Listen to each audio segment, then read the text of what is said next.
a serious one. Yeah. So joining you live from the World Championship 2023 in Barcelona, the Living Legend podcast.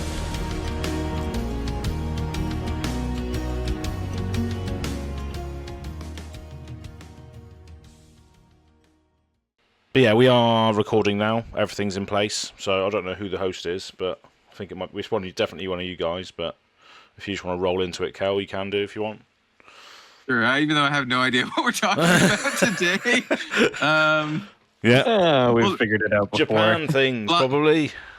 Blind leading the blind. How's it going, everyone? And welcome back to the Living Legends podcast, your weekly Flesh and Blood podcast. We talk about all aspects of the Flesh and Blood trading card game this week, more so than others, because we have a lot of random stuff to talk about because they've been dumping a lot of news. As always, I am joined by my illustrious co-hosts, Az and Bill. We'll go with Bill first this time. How you doing, Bill? I'm doing pretty good. I'm actually, I was looking through piles of cards a little while ago to try to locate some stuff, and I realized that in one of my boxes that I had just thrown a bunch of random things, I had a still fully constructed and together IRA Blitz deck. Oh, okay. Nice. So just very randomly, I just have an entire. You can't really see it very well with my stuff, but this is like IRA. I think excluding Command and Conquers because I was just using them in other decks, but very timely for me to find a fully constructed IRA deck. Yeah, like push the points in there. That's like one of my favorite cards with IRA. It's like a one for 7 or whatever. If you do the IRA thing. Yeah, it's like also mostly foil, which is kind of cool. I have spinning wheel kick, take the tempo. Nice. One of my full art Winds of Eternity, which I have a full play set of. Actually, 2 of them. That's where they were. I don't have push the points in here anymore, but I was playing them for a long time. That card's crazy. Yeah, I don't know the current like IRA meta, but 7? It's like a 1 for 7 with IRA. It's really good. So like off of a yellow, you can go Kodachi push the point or something as long as the Kodachi hits, and you're just it's gravy. But yeah, so that's a little bit of a spoiler of what we're about to talk about. But I've been kind of going through my stuff more so than usual, and I also found in one of my boxes, because I was looking for things to unsleeve to sleeve up something else. These are all just commons that are double sleeved. Oh, nice. In decks that I don't use anymore. So this is just it's probably 200-ish sleeves that are just free. So I need to like parry down like a ton of just random decks that are just on the shelf over there. And maybe someday when I get time I'll do that. But I was gonna segue. I was gonna say, speaking of gravy, but we went on for quite a bit after that. But still, speaking of gravy, we have Az. How are you doing? Yeah, I am not bad. Gravy is an absolute staple here in the UK. It's what kind of gravy? Is it like the brown like chicken, or what kind of gravy? That's right. I think it's like a brown sauce usually. I don't want to speak for all of the UK, but no, I'll definitely. let Az do that. You're definitely right. Yeah, so it's like a brown sort of meaty condiment that has it's a liquid, but it has like a thicker consistency that you put over veg and roast dinner and meat and stuff when you're eating roast dinner, which normally happens on a Sunday in the UK. But yeah. I'm Az from the UK. That's right. and you probably like, who is this bloke? Where's all his hair gone? But yeah. So I'm sort of channeling my inner sort of John Travolta going forward. So yeah. All right. Still a little bit of a mullet going on back here, of course. But I just wanted a fresh trim because it was getting long and raggy again. So I thought, why not just get the fringe out of the face for a while.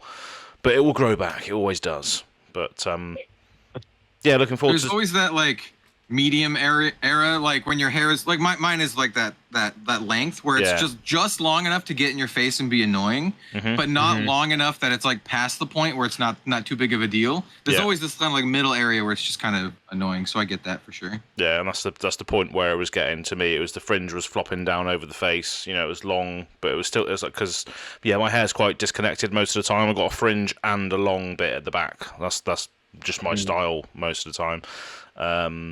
But yeah, so we are going to be speaking about IRA a lot today. You would have seen her on the thumbnail with some gorgeous art from Sawyer May. Yeah. Yep. So a nice new rendition of the character. But yeah, speaking of the cards that are obviously going to go back into and be playable in CC now, Whirling Mist Blossom is going to be available in CC, which I always remember as being a good card. So it'll be interesting to see how that goes. But yeah, it should be a fun episode today. Look forward to it. Yeah. So yeah, we're gonna talk about that and some other stuff you may have seen from the intro that I'm not entirely sure, but we do have some news. Yeah.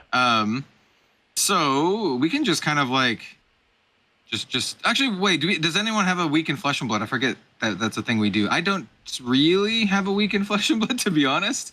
But if you guys do, yeah, go for it. Yeah. Everyone's been no. Yeah. Yeah, everyone's been quite busy this week with other things. I mean, I've been away on a little mini holiday, so I haven't really been able to keep up with like the world premiere. I haven't been able to watch it at all yet, so I haven't really been able to see any Rosetta being played so far. But been editing more videos for the league. That's sort of wrapping up now to a certain degree. Round 4s are being televised, round 5s are being played. So the top 8's going to be fairly soon, hopefully before Rosetta releases, because then it'll be starting all over again with those heroes legal to play. But apart from that, not really, to be honest. So a little bit of a slow week. Yeah, same. But I do plan on getting like some Rosetta at least to do sealed. I do want to play some sealed. I don't think I'll be able to make it to a pre-release this time. I'm quite busy this month. I'm casting for 2 other card games, one of which requires me traveling to Singapore. So I'm going to be very busy this month. But at some point, I would like to get some Rosetta and do some sealed. Maybe even like in a live stream or something. I think that could be fun. Yeah. Actually, speaking of live streams, obviously Living Legends podcast. If you're an audio listener, or whatever you're listening to us on, we have a channel now, YouTube channel dedicated to the podcast. Might as well just keep plugging it while we can, because a lot of people have probably heard it on the audio version, and we've had comments of saying I've come here to support it. So make sure you are liking the videos, subscribing to the channel as well, because we are very, very close to 500. And I believe live streams will be available for us to do when we hit 500. So we're very, very close to that. And we have promised the world that we would do a live stream when we hit 500, which is absurd to think that we've hit it that quickly, which is nice. I can't help but. Oh, go ahead. I was just going to finish that off and say I'm 500 away. We're obviously not me, but it is me, because I said that when we're at 1,000, I'm going to wear a pair of pants on my head for the duration of an episode. So that's the next bracket we have to hit. So that'll be funny.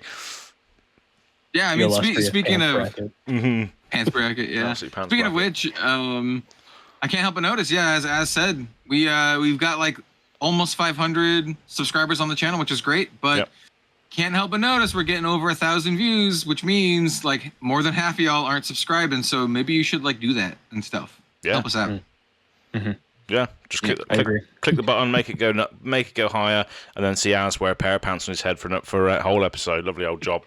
But we also promised like some, I don't know, like a UPF or something. We promised some other like things at one point. Yeah. So if Ian's listening to this, he has to workshop a tag team format idea or get that out of the closet again.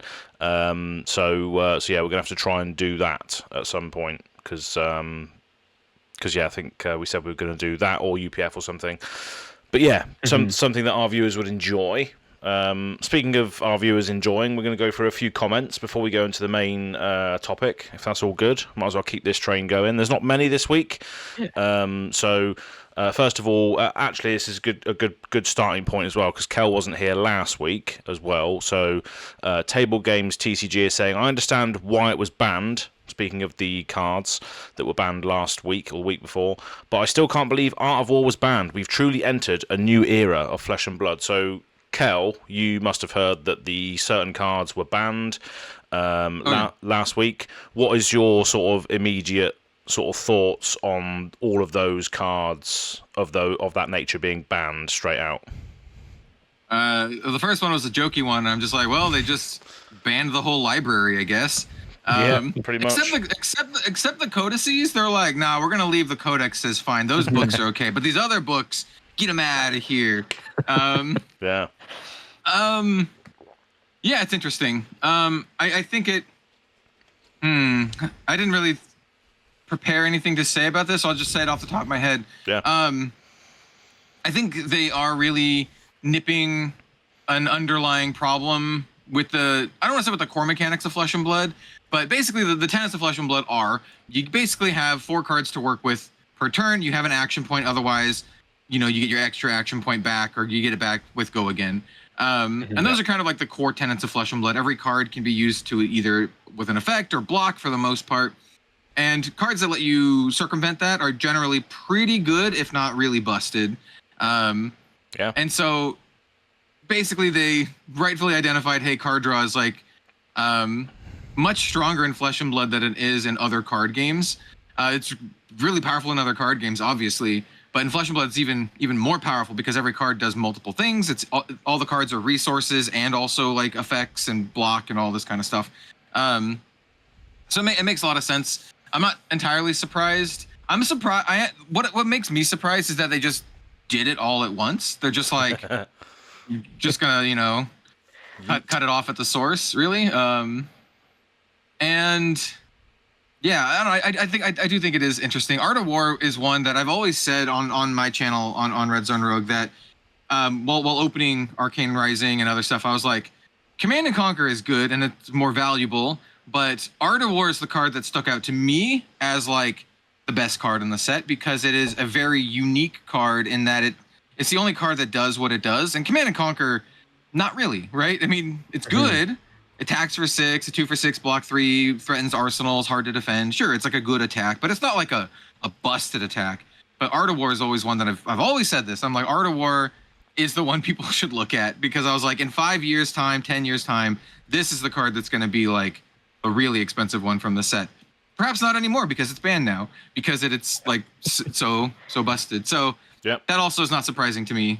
That card always, ever since the start, always stood out to me as kind of like a ridiculous card. So it's the one that it's the one that people always look to try and break it. When the new card pool comes out or a new hero comes out, they're like, Art of War, how can I overextend my turns massively?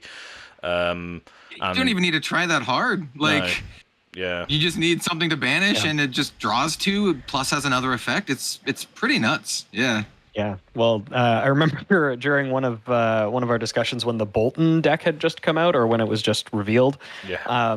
The Solar Plexus. I spent like the second half of the entire episode just theory crafting. Like, okay, if we have free Art of Wars, what do we do? Exactly. Right, yeah. And like I think you had kind of touched on it, but I actually do agree, Kel, with what you were saying about like they kind of dealt with an underlying problem that was sort of latent in just the card design. We touched on this briefly last week, but like the fact that card drawing is so much better in Flesh and Blood than it is in every other game means that an innocuous card like Tome of Fjendel that just says, draw 2, you get a little bonus if you play this from your arsenal, and it's your full action. Like, that doesn't seem like it would be too crazy, especially like you first think about it in Flesh and Blood, and it's like, okay, well, I have to pitch a card to play this, and then I play the card and then I draw 2, so I've replaced it. But with them adding more ways to get action points, with them having more ways of creating resources outside of pitching cards, like the dynamic gets very broken very quickly, and getting access to additional cards is just unbelievably busted. The same way that I think that that like targeted hand disruption is also ridiculously good. It's like the inverse of why Scowling Fleshbag is insane. Oh, dude. Did you... I know we're probably not going to talk about cards this week, but that one... The Runeblade head? The Runeblade headpiece. I've been kind of like chilling a little bit and recharging my Flesh and Blood batteries, as it were. So I can kind of just get back into it at full force without just being completely burnt out. But I didn't end up tweeting about that card because as from all the cards that I've seen, and I technically haven't read every card in the set yet. Same. But I saw that and I'm like, this card is insane. It's called Face Purgatory. First of all, my God, the naming conventions are still ridiculous. There's like a Face Purgatory is such a two-way pun. I don't know what you want to call it. It's you're facing purgatory as in confronting, but it also could just literally mean a purgatory for your face, which is ridiculous. So Face Purgatory, first of all, absolutely gorgeous art. It's a rune blade equipment headpiece, so not talented. So Viscera and there's Chain and Living Legend can use this. 2-block blade break. When this defends together with an attack action card and a non-attack action card, the attacking hero discards a card, and you draw a card. What the actual hell? What the actual hell is this? This is a card that says, I block 8 and your opponent discards a card and you draw a card. Like what the F, man? I think this card's like actually insane. Like no hyperbole. I think this card's like disgusting. Genuinely, I think so too. Because especially like the way that I'm thinking about it is just within like Vinset. But like the fact that Vinset wants to be really defensive anyway, and that this is disrupting your opponent in the same way that Scowling Fleshbag does, and resets a card so that you can then at the beginning of your turn banish it, get a rune chant, potentially rune gate it. Like there's no downside. This is just like a carrion husk that then replaces the card in your hand. Like it's ridiculous. It's so nuts. It literally forces your opponent to. It's like a virtual draw too, right? Because it forces your opponent to discard and then you also draw. You technically had to block with 2 cards, but you're still blocking with the cards. So they're not being discarded. You're getting use out of it. So you're literally, like I said, if you block with 2/3 blocks, you block 8, and then you force your opponent to discard a card, and then you draw a card. Like this is going to ruin people's turns. It's going to like set yourself up. It's the kind of card where like even if you block with your last 2 cards plus this, you still get a card off of it. So maybe you can do a weapon attack or create 3 rune chants or whatever the hell you're doing. Like the card's insane. I think it's like the best hat it might be the best hat in the game. Like I already know. It's so much better than Scowling Fleshbag too, because like that one's Intimidate and they get it back. This one they don't get it back. They just discard it. I don't know. They don't get it back ever. Yeah. It seems cracked. I don't know. I already know that that Bill is eyeing this up for his top 5 cards of the set because of the Scowling Fleshbag comparisons with the starts in play, stays in play, threat of activation when you're attacking, when it defends. Similar vibes. The craziest thing too with this one is that the player with this headpiece is incentivized to block with it relatively early in a turn. Because it's like, well, I have to have 2 cards in my hand in order to get the maximum effect out of this. So it's like, okay, well, before I have to try to make decisions later on, I can just say, okay, you attack me with a big thing, bravo, cool. Shove this in front, and now the rest of your turn. I guess bravo is maybe not the best example because he usually only does one thing, but you know what I mean. When you think about the card, if you really want to get deep into it, it also prevents more damage too, because it forces another card out of your hand. So if your opponent is going to be following up with another attack, with Go Again or whatever, that's one less card that they can attack with. It's one less card they can pitch. It's one less card that they can do a reaction. So like this triggers on block. So this is before reactions. So if they have a reaction in hand, that gets yeeted, right? Or if it's the only card in their hand. So like, yeah, the card is like insanely good. And when you think about it in terms of like rune blade equipment, like rune blades, like what the hell? So they have this card now. Then they also have, so the Shadow has like Carrion Husk, and then the Grasp of the Arknight, and then Spellbound Creepers. Like, what the hell? Just an insane set of equipment. It's ridiculous. It's not just a fridge. It's like a fridge with all like cracked in half abilities, or like really overtuned. Like I think Grasp of the Arknight might be the weakest one of the bunch. And it has like Battle Worn and makes rune chants. Like, yeah, it's crazy. So, Viscera players, you got something fun to play with, I suppose. Yep. Yeah. Very, very good card.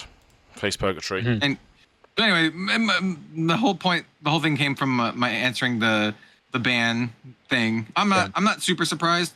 I am a little disappointed that it's not another lore book, because they teased the ban with the words, was it like changing the book or something like that? Rewriting the book, I think. Rewriting the book. And I was like, maybe they're going to be like, finally, here's lore book 2, and we're also reprinting lore book 1. And I was going to be like, oh, that's so much hype. And instead they're like, yeah, we're banning all the books. we're just banning, instead of making new books, we're banning the books. It was quite funny as well, because a little peek behind the curtain, I showed the internal chat the thumbnail before we knew what the article was, and I put all of the books that were then banned afterwards on the thumbnail. So it was just quite funny how that turned out. Didn't have to remake the thumbnail. Exactly. Perfect first shot. Yeah. Perfect. But just continuing down these comments, because we haven't got too many of them this week. Darth Prentice, aka Greg, says, "Whoa, Az got those promos when he had about 50 subs. I have about 50 subs. I am just like Az." Yeah. So last week we were talking about the Herald of Protection promos. It's one of the first things that content creators got as a reward for just doing content, essentially, like a thank you. And yeah, I think I remember getting them when I was between 50 and 100 subs. So oh wow, yeah. So it was nice of them to give them to me when I was still that small, you know. So still have mine. Yeah. Yeah. So Marcelle is following on from that, saying, how many heralds were there at the beginning? Do you remember how many they gave us, like playsets wise? Because I pretty much gave all of mine away, apart from the ones I found the other day. You mean like how many of each they gave to content creators? Yeah, I think it was. I feel it was 30 or 40 of each. Of each playset. Something like that. Yeah, of each pitch. Yeah. So they gave us like, it was either like 90 or 120 total. Like three, I really think it was like 30 or 40 each. Because I remember thinking I gave them to patrons just as like a thank you for being a patron. Like they didn't have to pay anything extra. All my patrons got one. Or all the patrons who had a tier where I mailed them something, they got them. But I remember not having enough to give one of each to everyone, because I had more than like 40 patrons or 30 patrons. So what I had to do is I was just like, everyone gets some random ones. You don't get to pick what color it is. It's just going to be completely random. So that's how I did it for mine. And then I kept some for myself, obviously. Yeah. I still have my own playset, I'm pretty sure. But yeah, it turns out they gave us a bunch. They did, yeah. It turns out they're pretty sought after at the moment as well, because I just said, these are, who wants them, basically, on Twitter, and someone immediately said, I want them. Wow. How much do they usually go for? You don't have to tell me how much you sold yours for, but on Card Market, which is like the EU Europe equivalent, they're about 50 bucks each, or 50 euros each. Oh damn. Yeah. Oh well, maybe I will sell mine. Interesting. But yeah, it's just funny how things change, isn't it? But I just found this random set in the loft, because I was giving away loads of illusionist cards to my mate who's getting into Prism, and then I just found I found them in a bulk box. And I was like, oh okay, I'm going to Japan soon. Who wants to buy these, sort of thing? So that, hopefully that answers your question. There were quite a few though that were given out to us, and a lot of us, just gave them away because we didn't know what they would be value wise 3 years later. Oh yeah. But I literally gave away 90+% of mine. Like I gave away every single one of mine except for the play sets that I kept myself. Exactly. They all went to patrons and giveaways and stuff. Yeah. Town Killer Blam says, so all these cards are banned / restricted in CC and Blitz. What about UPF? Does UPF have a banned restricted list, or is this format just been pushed to the side and forgotten? No, it's just doesn't. You can just play what you want. You responded to this comment. You just play what you want in that format. Yeah. Nobody cares, do they? Mm-hmm. Yeah. That's the point of Blitz, or not Blitz. That's the point of UPF, where nothing is banned. Like literally, you can play Go Bananas and Yorick and the weird promos and stuff. Nothing. You can play Rudy, I guess, if you want to play Rudy. Yeah. So, Yeah, UPF is the format where like anything goes, and that's kind of the point of it. We've had one of the creators of the format here multiple times as a guest. Ian Kenderdine is one of the creators of the UPF format, and yeah, that's kind of like what the whole point of it, which I think I like. I like UPF being like the Wild West, and it's kind of like a self-correcting thing where if someone's playing with some weird busted stuff, everyone can just gang up and kill them. So yeah, I don't know. Exactly.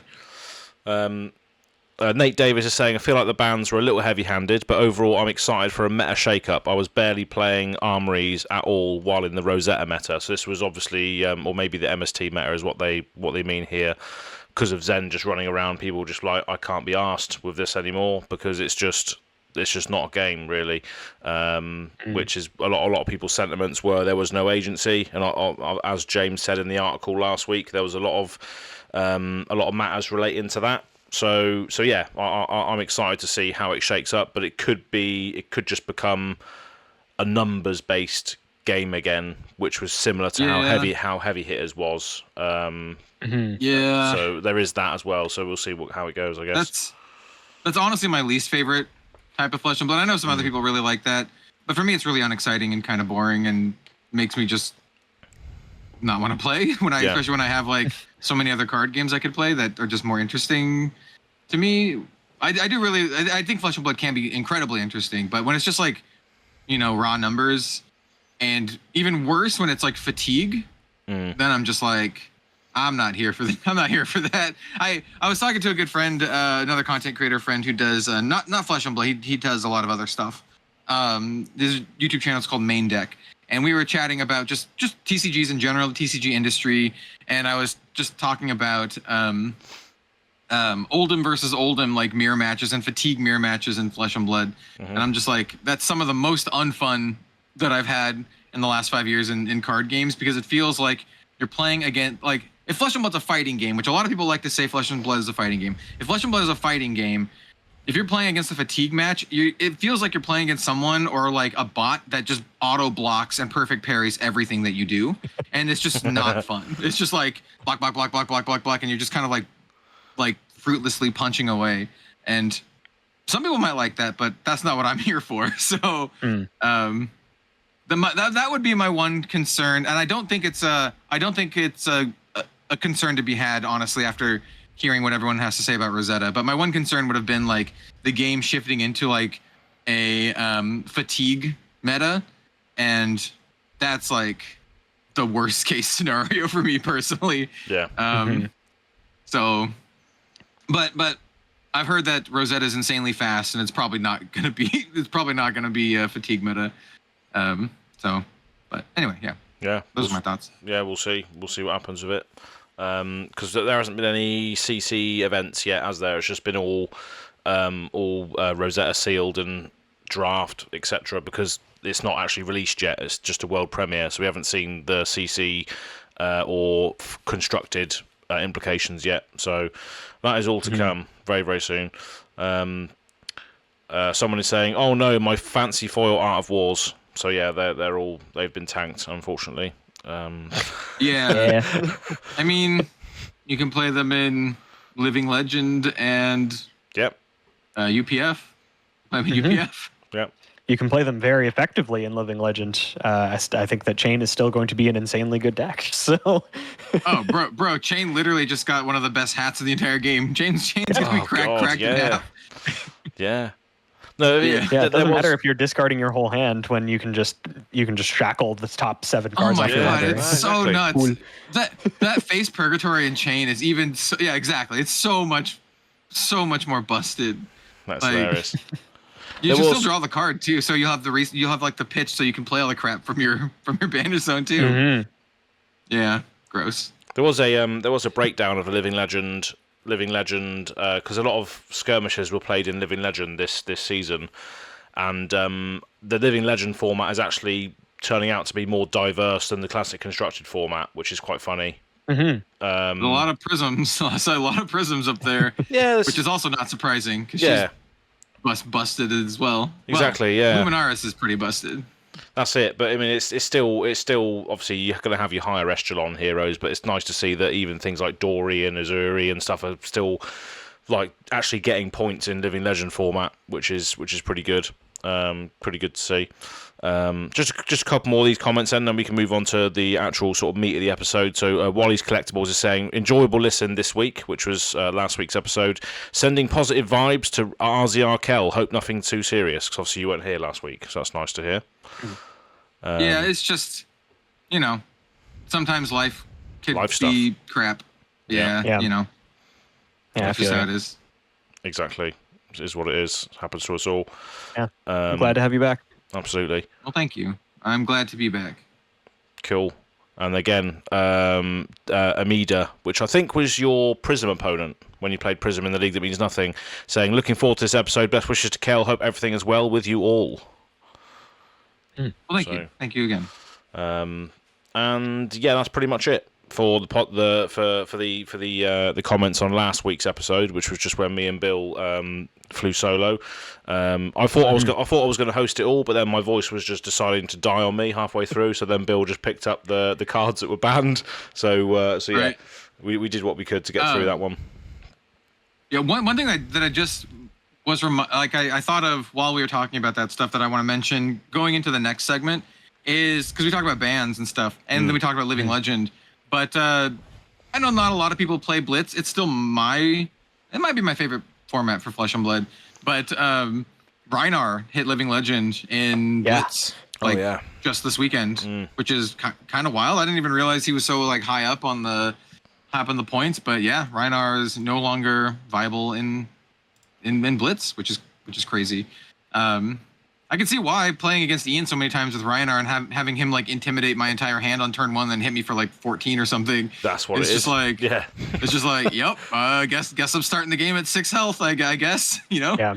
I think that was always going to be the big issue with Rhar in a format that has 20 life, or sometimes if you're playing Kano 15, sometimes if you were if you don't just have the win as Kano on turn 1 and your Rhar opponent is going first, guess I lose. GG's. Yeah, and even with sometimes with the original KO, it's the same thing. But I think with having guaranteed intimidate and especially the beat chest cards, that was always beat chest and wind up cards. Honestly, the wind up cards are all really powerful for that. Just triple intimidate, attack you for 1 billion, and you die. Cool. Yeah, it's barraging some other crap, intimidate your whole hand, and now it's gonna hit you for 14 unless you block with 2 cards. Oh, you only have 0 cards in your hand. Ooh. That sucks for you because you're taking 14. Obviously, Rhino's got Savage Sash as well, so that reduces the cost of brute attacks. So you can sort of curb that resource cost a little bit more as well. But yeah, it doesn't it makes sense to me because I streamed a skirmish Blitz event, I think it was last season, and a fella called Eugene C came down who basically travels the world just playing in different events, and he absolutely rinsed that skirmish that I was at. It was absolutely insane, out of this world how good he was on the deck. So doesn't surprise me with all the recent support Brute's had. I literally had I have a live stream of me playing against Ian, and I'm playing with Benji, and this is right after Outsiders, so Benji with some new kind of support stuff, and he turn 1 got me down to 1. I think it was either 1 or 2, and I literally had to block with all of my equipment as well, to not die. So I blocked. He either intimidated or I had to block with my entire hand, and I also had to block with all my equipment, and I was down to 1. And he was so proud of it that he took a picture and posted it. I'm like, well, I mean, we're just gonna move on to game 2. We're just gonna keep going. Yeah. Wow, he loves it. Loved that moment, didn't he? But I will say, I actually do. I don't hate that kind of stuff, even though we're kind of poking fun at it. Because personally speaking, I really like. So for Magic players out there, I really like Vintage and Legacy, which is it's the same kind of feeling, right? One person can just try to win on turn 1 or turn 2, and it's kind of what the other person has that can stop it. Magic's different. Magic has a lot more answers than Flesh and Blood does, and a lot of different varied answers. But still, I still kind of like that kind of on the razor's edge kind of kind of gameplay. Also, the games are fast, and then you just be like, well, whatever, play a new game. Yeah, exactly. Yeah. Nice. So, I guess we're gonna talk about the actual topic here, and that is IRA.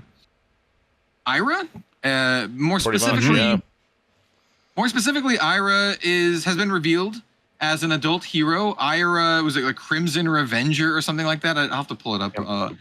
Which is, first of all, the name is ridiculous. Scarlet Revenger. Scarlet Revenger. Mm-hmm. It literally sounds like a Marvel superhero. It does, yeah. Like the Scarlet Revenger. Yeah. IRA Tokyo Revenger. Yeah. Yeah, exactly. Absolute IRA And so, Silk Spectre, more like. I mean, yeah, you can also do like Toxic Avenger. You know, there's a lot of because IRA's not super balanced. It's funny because I've always heard a lot of people say like, "Oh, IRA's never going to get printed for CC because she wasn't balanced for CC." Well, here we go. Here we have IRA in CC. Very simple effect. Yeah, I was gonna say at this point, I think maybe she is balanced enough. Like I think before, I think before. To be honest, she probably wasn't. As far as ninjas go, I think IRA looks pretty tame compared to Zen. Yeah. Oh, so yeah. Okay. Yeah. Let's compare to Zen. Like if you just compare to another ninja, I mean side by side comparison. There you go. She's not even talented, but her new art is absolutely phenomenal. So the English art is done by Soyame. It looks absolutely incredible. She's one of my favorite artists for Flesh and Blood and has been for, I don't know, like 4 years or something like that. Out of all the artist proofs I own more Soyame artist proofs than anything else. What to say? And there is a Japanese alternate art, like anime-ish style version of her as well, with art by, is it Daken? That's hard to see. That's right, yeah. Daken. Looks really great. Almost kind of like watercolor vibe to it. And these are going to be attainable, as far as I know. I don't want to say exclusively because it's very unclear whether they're going to be exclusively for the 5th year anniversary at the world premiere in Osaka, but it's been marketed as such so far. Like this is how you're going to get these cards at the world premiere event in Osaka. And they said that you're going to be able to get these through events. And then they also showed that you can get them as part of some of the packages, like the Fabled package and the really expensive packages, essentially, you're going to get some of these. Yeah, so that is correct, yeah, because I have signed up to a few of these to get a few for myself, as well as a few friends that have wanted to get like the Viserai one or the Dory one, for instance. So I've entered into the 5th anniversary Rosetta sealed event, which is on the Sunday, which gives you the 5th anniversary pack plus this Japanese IRA promo, plus a sealed pool of Rosetta to play in for the event. And then I've also done the other one as well, the Scarlet Revenger, which I think is on the Friday, which is again another Rosetta sealed event, but it gives you the English version. So I'm getting both versions of IRA while I'm there. Oh yeah. As well as picking up a Viserai anime one, because someone's paid for my entry, so I'm keeping all the Rosetta sealed, but they're getting the promo when I come back to the UK because someone wanted it.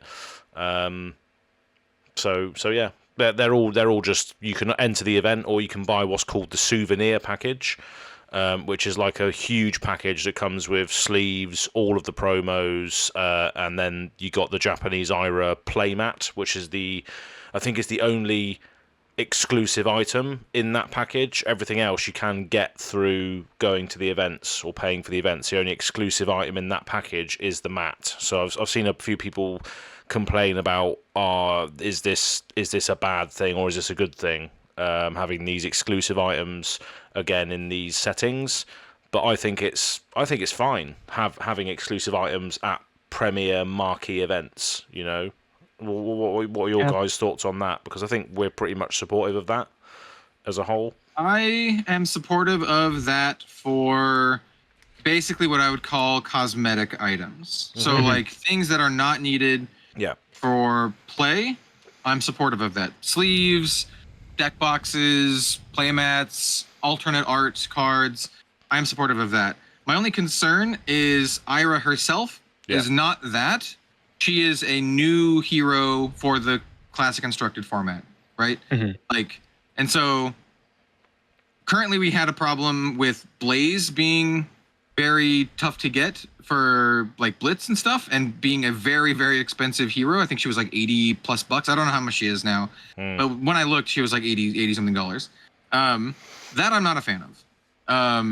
I don't like, I'd never liked, for across any card game, I don't like mechanically unique promos are just like not good in my opinion. So unless they're for like silly things like Yorick or, you know, things that aren't legal in the competitive formats. Yeah. I'm holding out faith that IRA, the adult IRA, will just be like an armory promo coming out, and that like the one that you can get from the packs is either fancy, because there's also like there's a regular art and then Japanese alternate art and then there's an extended art. I feel like we're going to be able to get one sometime soon that's just normal, like the base version. I don't think that it'll quite be, because I think they've pretty much shied away from printing adult heroes in non-majestic qualities. But I could see this being an armory promo, just like a rainbow foil of like the regular version or whatever. So we do have some information regarding that. So here in the article, I'm just kind of skimming it. So yes, what you say is somewhat true. It's not technically armory, but it's a special event. So it says from November 1st to the 3rd, special 5th anniversary celebration events are taking place at local game stores worldwide. Join in the celebrations and you will receive your very own IRA Scarlet Revenger just for participating. The same English language version of IRA Scarlet Revenger will also be available at scheduled events at World Championship Osaka. So from the 1st to the 3rd on November, you will be able to get the English language version of IRA. I think the Japanese version will be exclusive, but I'm okay with that. Like I said, I'm cool with like cosmetic things being exclusive, because that's just a cosmetic thing. And it does say for the Japanese language one, it says taking place on Sunday, November 3rd at the World Championship Osaka is the 5th anniversary showcase tournament, and then participating players will receive the Japanese version of IRA at that.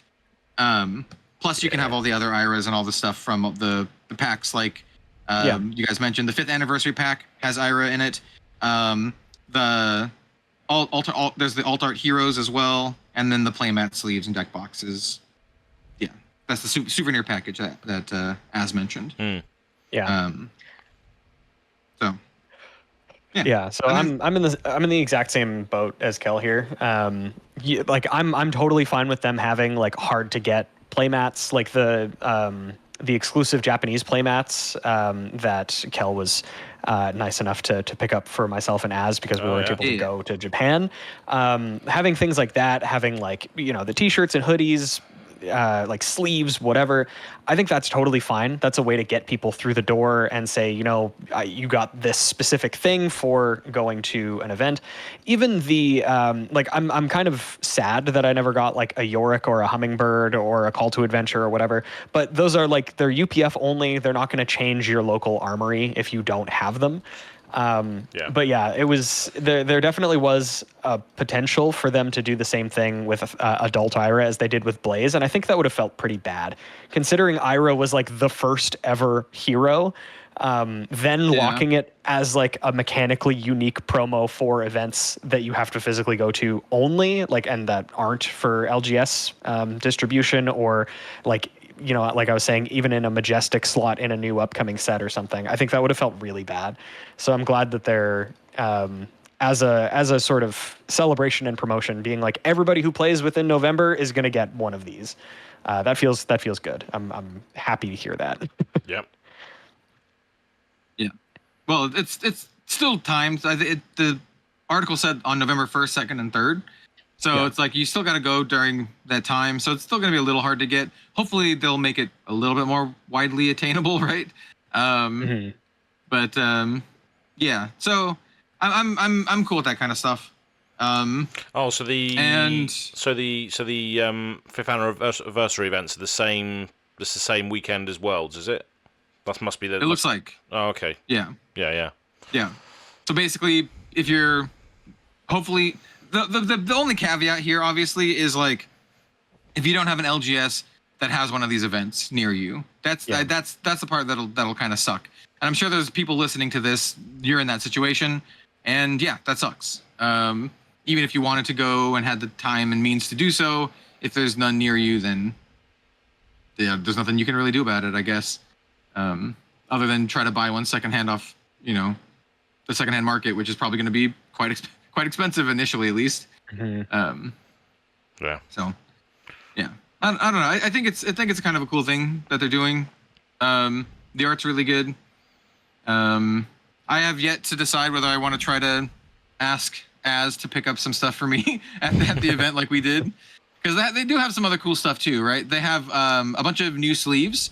So they have sleeves at the store for all of the Japanese alternate art stuff that we've talked about in previous episodes, including IRAs, like both IRAs, I believe. They also have playmats as well. They also have some new T-shirts, which are not my style, I will say, but they do have T-shirts if you like the T-shirts. They're just kind of like the hero with their name like on it. Yeah. So it just has it just has a picture of Aurora and it just says Aurora on it. Yeah, and it's yellow as well. Yeah. This yellow like, T-shirt. It's not really my vibe, but yeah, I'm not gonna yuck your yums. Go for it. Go for it. If you want the T-shirts. So yeah, there's some cool stuff gonna be offered there. It's probably gonna be quite expensive as it was before, but Yeah. But yeah, we've said this before, haven't we? It's the whole sort of band on tour situation. They're playing a world tour, and you can only get certain merch at certain shows, etc. You can't satisfy every single person at all times. It's just impossible. So just if you feel like you're missing out on these things, just pick your events that you go to more wisely. Save up all of your holiday and time away that you can get off to go to Worlds like I do every year. I always make sure I can go to it because it's always a fantastic time. So just pick your battles. If you feel like you're losing out or missing out, then just say or make a promise yourself that you're going to go to this event each year, because they seem to always have cool stuff at this thing, But I appreciate it's hard for a lot of people to get to Japan on a willy-nilly, but if you've timed it and planned for it, then hopefully it's easier. But yeah, you can't unfortunately you can't get everything. It's impossible, especially with the rate this game's sort of releasing things now. It was easier to keep up with before, but now it is getting harder and harder to sort of collect everything, isn't it? So I think it's just because the set releases are still pretty slow, but they are peppering in a bunch of like promos and that kind of stuff in between the set releases. Yeah. So if you want like literally everything, it's gonna be tough. It's gonna be tough. Yeah. And man, the packages they're not cheap. I will say that. I'm looking at the prices here. The souvenir package is 70,000 yen. Yeah. Which is, probably like $100. I guess less than that, but it's like $600, like $500 to $600 if I had to guess. That's a PS5. Like you can get like a PS5 for that.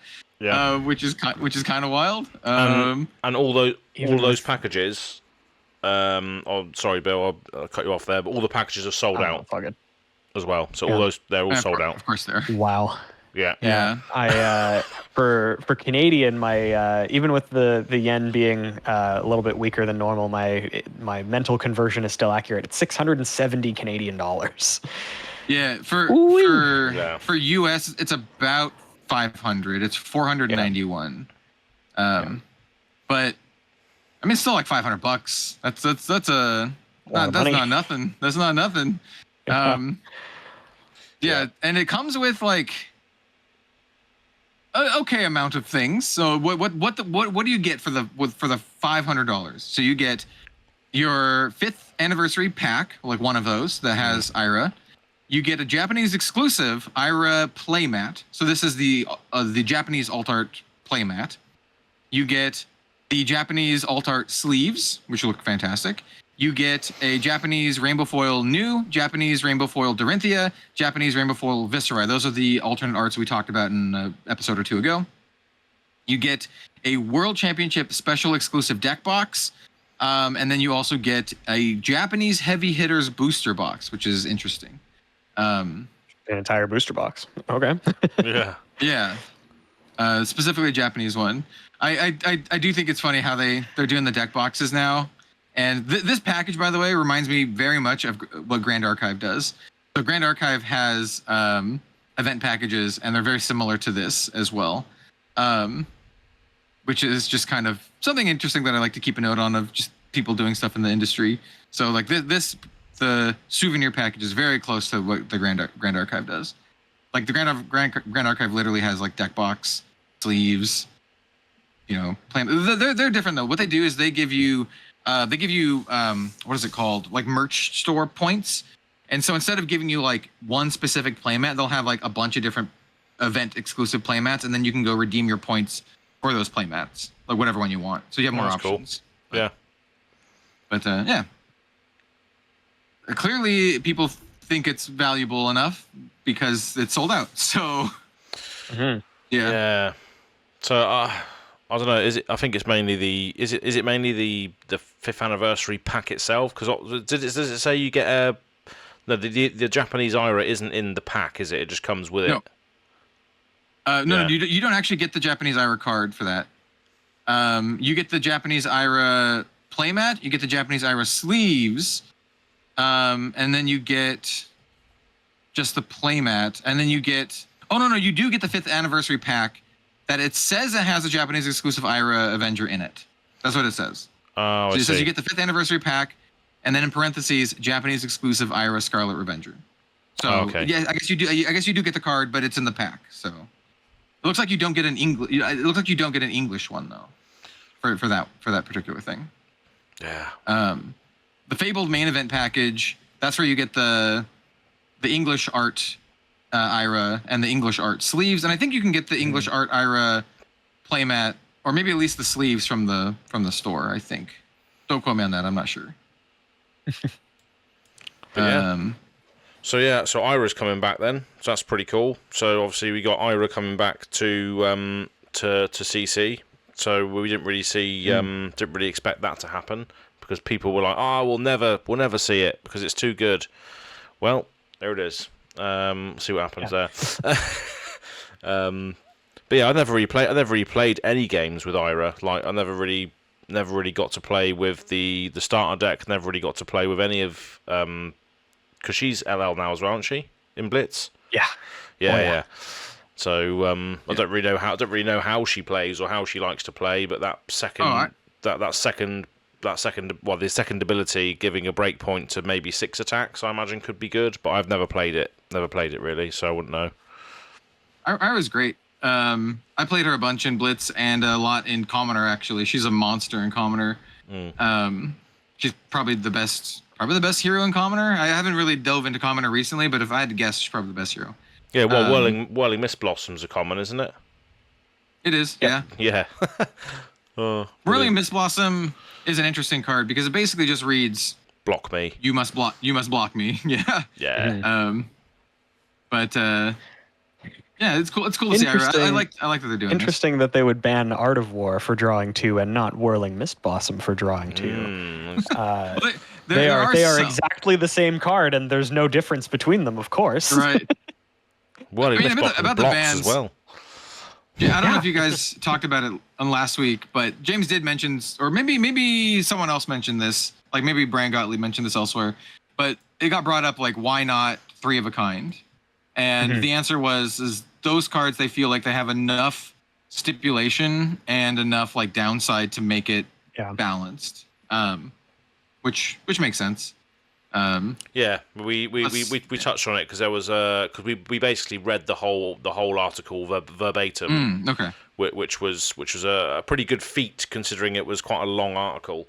Yeah. And we had some comments and questions at the start as well from last week's episode. But but yeah, we did cover it, and there was a few things in there like Blood Rush Bellow and that other card draw stuff that wasn't banned as a result, because there was so much more setup and downside to it rather than just inherently drawing cards like Art of War does and the other ones do. So there was definitely arguments for why those cards still exist, especially Three of a Kind. Three of a Kind is unplayable in Riptide and Azalea, whereas it was just inherently ridiculously good in Lexi because of multiple reload effects on board.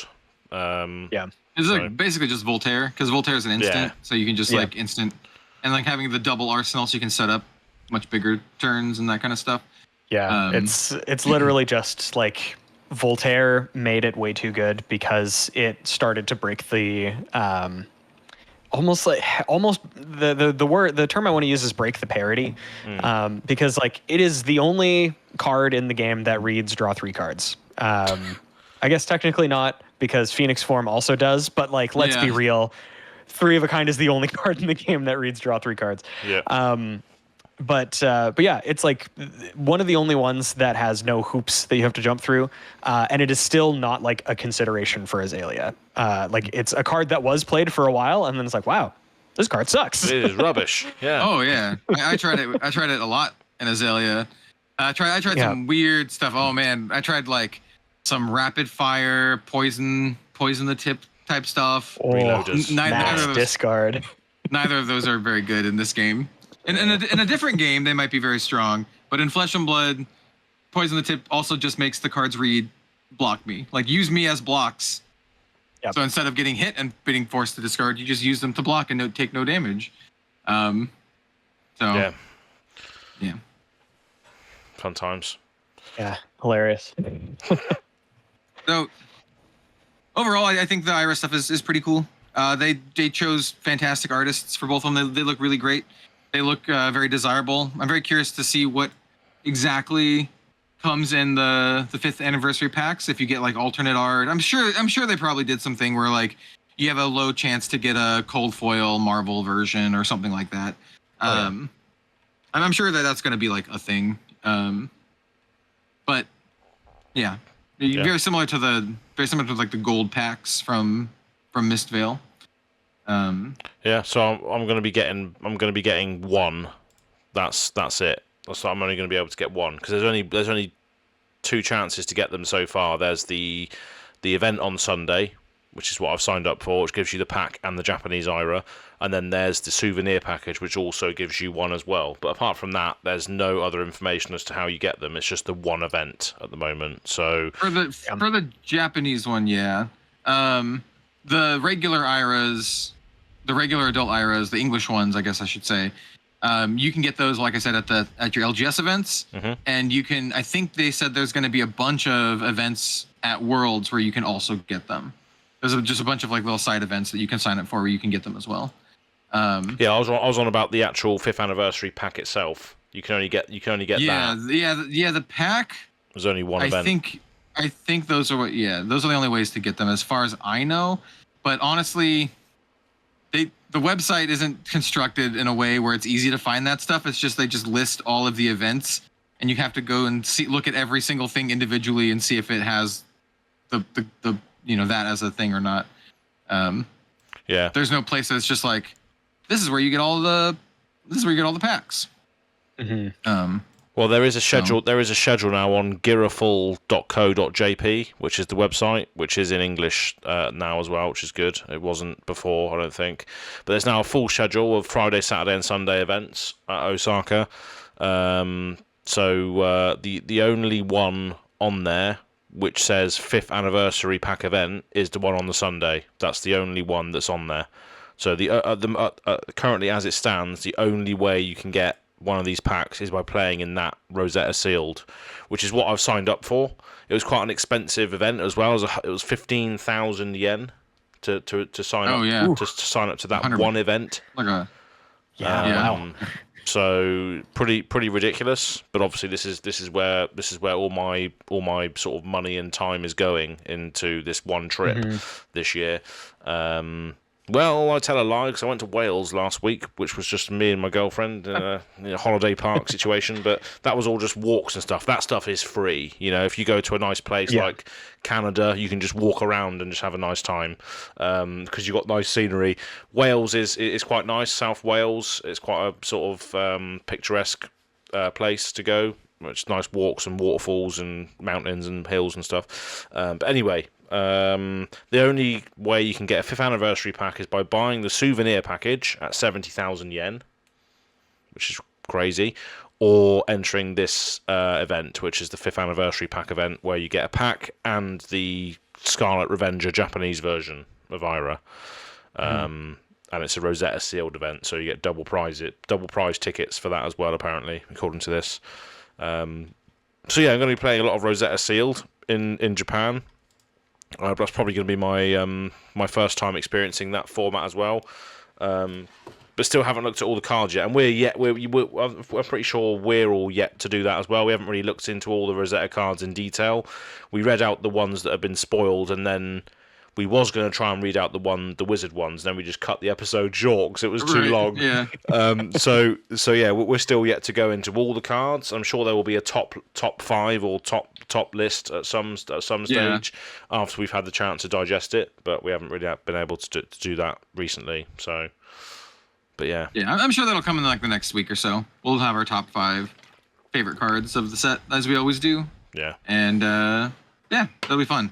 It'll be actually extra fun because, like as said, I personally haven't read all the cards. In fact, I haven't read most of the cards because most of the really nice ones, like the Majestics and Legendaries and stuff, were just revealed, and I saw some of them, but not a lot of them.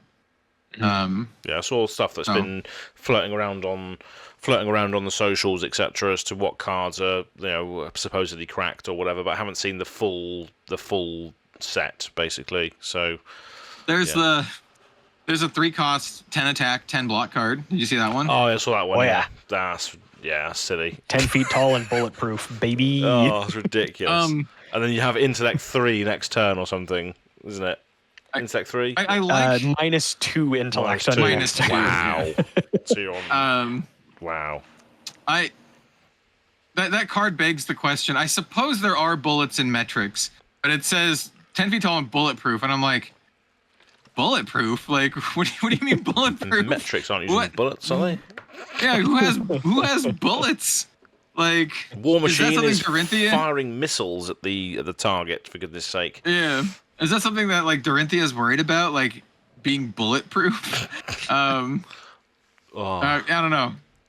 But then again, we also got like a new like assassin armor set, which is I'm not sure about the playability of it, but the art is incredible by Iswardi. Oh yeah. And they just look like they're from Cyberpunk 2077. Like literally, they just look like they're from Cyberpunk. Yeah. So I guess bulletproof, sure. Yeah. And it's this weird thing where like super high tech. I feel like they're not even using bullets, like as said. And then like super low tech, they have freaking like clubs and axes that are literally just pieces of rock strapped to a stick with like leather straps. Yeah. And there's nothing. The in between part where everyone has like AK-47s just doesn't exist. Nah. It's like we have laser tech, and then we have like rock on stick kind of thing. Literally rock hitting them with rock. Literally a rock. Yeah. Yeah. Yeah. Bone basher. They have bone basher. Yeah. Big old turkey leg. My favorite one that I've seen so far is there's a red card. Here, I'm going to actually bring it up just so that I remember exactly what I'm talking about.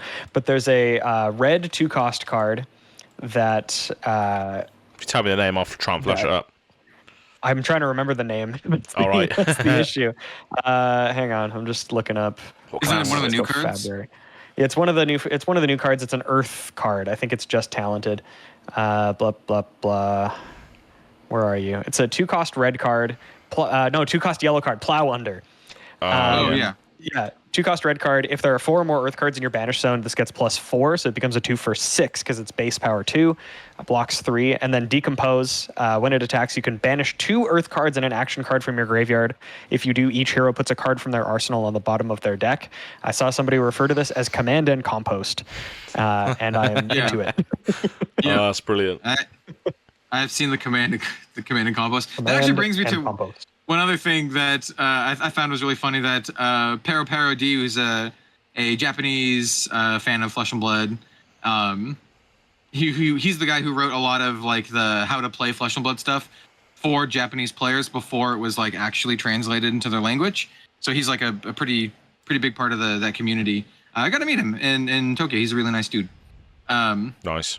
But I saw him tweet about all these Magic the Gathering names that Flesh and Blood has made. But these are what struck me is like they've always done this, right? You have your brainstorms. There's a bunch of other cards. I had a list at one point of just names that were references or exact names from other stuff. But in Rosetta, it is like more egregious than ever. And I shared this in our chat. So, all right, I'm gonna name off the cards that are Magic the Gathering cards, but also Flesh and Blood cards in Rosetta specifically so far that we've seen. So there's Call to the Grave, Plow Under, Arc Lightning, Harvest Season, Lightning Greaves, and Snuff Out. And some of those you can be like, oh, it's just a coincidence, maybe like Harvest Season or Arc Lightning. But some of them, like these Magic cards aren't like random bulk cards from like Urza's Saga or some, whatever. Like Lightning Greaves, Snuff Out, Plow Under, these are like very well-known cards. Arc Lightning, very well-known Magic the Gathering cards. So like there's definitely intent behind a lot of these. Like they didn't have to call Lightning Greaves. They could have called it Lightning Sabatons or, Electric Boots. Or like, there's a lot of different ways to name it that's not specifically Lightning Greaves. But no, we got Lightning Greaves. So I just think that's it. I just wanted to point it out. Just wanted to point out how this I think is a little bit more so than usual. I feel like Flesh and Blood naming conventions are like there's 3 different types of cards, right? There's this type where it's like a direct reference to another card game, usually Magic, but not always Magic. There have been some other ones that were not Magic. Like there's been some like Universes ones, for example. And then number 2 is like the weird pun names that are just like silly and ridiculous. Like Face Purgatory. Like Face Purgatory or like Trip the Light Fantastic. Like just some weird, just jokey pun names. And then there's like the lore names that has like specific like lore implications and that kind of stuff. Like Iron Song Response, for example. The ones that reference Flesh and Blood things. And that seems to be their naming conventions, to be honest. At least recently. The first couple sets were more generic type stuff, but do we still get the lore cards? Because there was a I remember when Morlock Hill was like in each pack there was like a lore slot, wasn't there? Or was there a lore card or something? Do we still get that was when they first introduced the expansion slot, because they were like, some cards can be meta cards, some cards could be just for the lore or whatever. Oh yeah. I think we haven't really seen a lot of that stuff recently, because they had like they had Morlock Hill and they had like Slay, which is very like flavorful, like kill an angel type thing. But we haven't really seen much of that recently. It mostly has been like balancing stuff, like giving cards to underpowered heroes or archetypes, or like niche cards for like the Evo stuff that has Arcane Barrier, for example. Well, speaking of heroes that got new cards for bolster their games, we got Betsy in the background here for today's video. I recently just released a Betsy versus Phi game in the League That Means Nothing. So it's my good friend Pascal playing Betsy. So this is a new Betsy card. I might as well just float it up here because she's in the background. Give her some love. This is quite cool actually as well. Drink 'em under the table. This is called. So this is a 4-cost Guardian action attack. Betsy spec. Blocks for 3, attacks for 8. And it says when this attacks a hero, you may wager with them. The winner draws a card and the other discards a card. That's pretty good. That's pretty cool. I believe you're mistaken, Az. That is an Az specialization. Drink 'em under the table. It is, yeah. Yeah. And I'm very disappointed because that definitely looks like me on the art there as well. Belly hanging out. Somebody needs to alter that to be as instead of Betsy. Yeah, that's my Doberman. The Doberman on my back as well. Dude. Pint of beer in hand. There we go. Yeah, it's nice to see that they're sort of giving these heroes new cards and these unexpected sets as well. Like Rosetta, I did not expect to see a Betsy card in Rosetta. So it's nice to see that they're still doing those promises as well of bringing other fan favourites up where possible. Yeah, I mean, potentially we could get. I know you're a big fan of. Oh crap! What's his face? Olympia. Yeah, the prize fighter guy. Yeah. I'm sure he'll get some fancy stuff at some point. Yeah. Because it seems like they have been doing that. Because we got some Victor stuff in the last set. We got some Betsy stuff here. So I think Olympia is kind of on the table to get something cool. Yeah, it kind of makes sense as well with the article last week saying because cash-in was also banned, right? And they said in the article along the lines of when gold becomes more prevalent, then it's going to be easier to abuse these types of cards. So gold is an Olympia thing. So hopefully we will see that eventually. But they did ban a lot of things that could sort of impact gold tokens and other parts of game design. So that could be a nice little hint as to what we could get going forward. But yeah. Yeah. Yes. Absolutely. I'm just looking at some of the cards now. Yeah, exactly. Some of the art is insane. So it looks like they gave Runaways its own set. So now Runaways has like a full armor set. There's 4 finger gloves, bruised leather, and Hood of Second Thoughts. And the art and Hood of Second Thoughts is insane. This is the dude with an apple on his head with an arrow going through it, and he's got like the pog emoji, like the frog pog emoji. He's like, I'm trying to find it on here now, but yeah, there's loads of cards on here which I haven't even seen yet. like this one that just stands out to me looking at the art. Current Funnel. Just looks like a sick piece of landscape art. I've always loved this sort of. I think it's Enian. There's a place in the lore called I think it's Enian where all the islands are held up in suspended animation. Or is it Volthaven? I can't remember. But yeah, I love that aesthetic. Reminds me of also Ariathiel, which is the dimension that Viserai goes to. Oh my god, some of the art is so good in this set. Holy. There's a Runeblade card called Succumb to Temptation. Oh yeah. And yeah. I'm for that one for sure. Yeah, some absolute bangers on here. It's got like this hot vampire lady on it. Yeah. Yeah, Snuff Out was also a good one as well. Yeah, there's a lot of stuff that's good. A lot of powerful ladies in this set, which is what we like to see.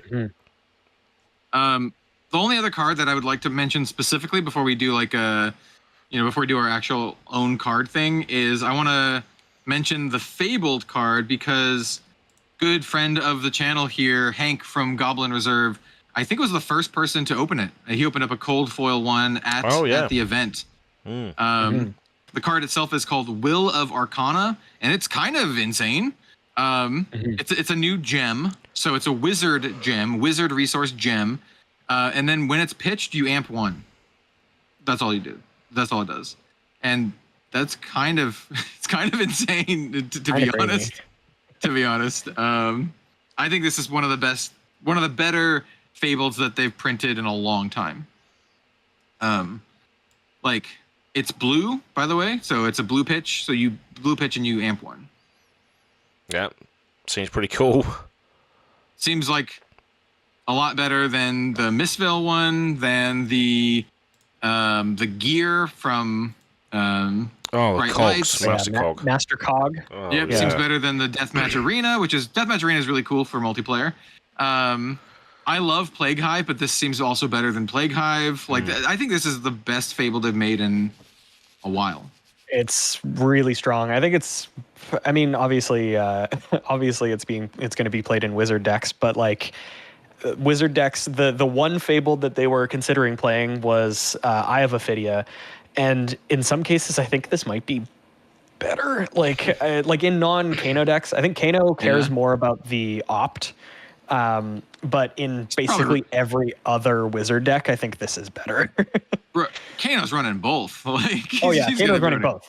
Like, I recently sold my Eye of Ophidia because that thing's worth like over $300 right now. Oh, yeah. And I sold mine and I literally full bought into like I bought a full competitive card fight Vanguard deck, like a top tier Vanguard deck for that one card. And I realized that I'm like, okay, I'm enjoying this new game. I'm not playing this Eye of Ophidia. It's literally just sitting in a thing over there, and I probably don't plan on playing Kano like ever.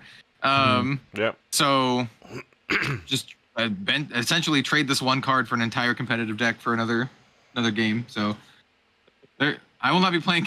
I will not be playing Kano. And chances are, if I open up this one, I'll probably sell it. I'm trying to think if I want to play any of the other wizards. I kind of want to play. Well, I don't know. I was gonna say I'm kind of interested in Verdance, but I feel like she might also be Kano like in terms of like just combo kill style stuff. Yeah. We're yet to sort of discover it, aren't we? Because the constructed lists haven't really been sort of experimented with yet, but outside of the sealed anyway. I'm trying to say stuff, but I still got this frog in my throat. But one thing that was that really did sort of catch my eye that they're finally doing is equipment sets, because there's a card in this set called Arcanite Fortress, which gets a buff depending on how many other pieces of Arcanite you have in your inventory or your equipments that are currently equipped. So that's cool as well. I thought it was actually really funny that a lot of people I saw on like some of the Facebook Marketplace groups of not people trying to sell their skull caps, but people trying to buy skull caps for super cheap. Yeah, they're like buying all skull caps $30 or whatever because they were like $20 for a long time. Yeah. If you see that kind of post, probably best to not sell it and just wait until the actual price, goes to where it should be. Yeah. But nice to see that though. I have a bunch of skull caps. It's just sitting around. That's cool. Yeah. But yeah, I'm a big fan of that. You can just be like, oh yeah, I'm bringing my Arcanite gear today. I've got a full set of Arcanite gear for this meta, or full Arcanite gear for this particular boss in PvE if that ever happens. I like that whole equipment. If you have the whole set of equipment, it gives you like a buff or a bonus. That could also be something that sort of goes into the new game design, because you are limiting yourself by taking this set of equipment, but it gives you something for doing so.